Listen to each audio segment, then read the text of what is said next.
ఏంటి జగన్మోహన్ రెడ్డి గారి పరిస్థితి అంటే మీరు ఒక సీనియర్ రాజకీయ నేతగా ఉండి చాలా కాలం పాటు రాజకీయాలను చూసారు తెలుగు రాజకీయాన్ని. జగన్మోహన్ రెడ్డి ఈ స్థాయిలో పడిపోవటం, ఆయన పార్టీ ఈ స్థాయిలో పడిపోవటం, ఇంకా ఆయన మళ్ళీ లెగవలేరు ఇట్లాంటి వీళ్ళ ముగ్గురు మేము కూటమిగా ఉన్నాం. ఇందాక కూడా చంద్రబాబు నాయుడు గారు మళ్ళీ ఈ కూటమి ఇలానే కొనసాగుతుంది కానీ ఎక్కడా విడిపోదంటూ కూడా అంటున్నారు. అంటే జగన్మోహన్ రెడ్డి గారి యొక్క అపజయానికి లేక కారణం నేను చూసినప్పుడు అసలుకి ఎక్కువగా అతను నమ్మి ఏమైనా దెబ్బతిన్నాడేమో అనిపించింది నాకు. రెండవది ఈ ఎన్నికల్లో ఏమన్నా అందులో అనుమానం పడితే ఎన్నికల మిషన్లు ఏమైనా గోల్మాల్ జరిగిందా అని నేను అనుకుంటా ఉంటాను.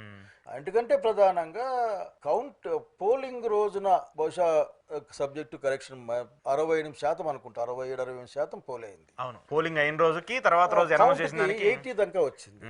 ఈ మధ్యలో అంటే పోలింగ్ బాక్సులు క్లోజ్ చేసి పోలింగ్ మిషన్లు క్లోజ్ చేసి 17 సిమ్ సంతకం పెట్టిన తర్వాత మళ్ళీ కౌంటింగ్ రోజుకి అన్ని లక్షల ఓట్లు ఎట్లా పెరుగుతాయి?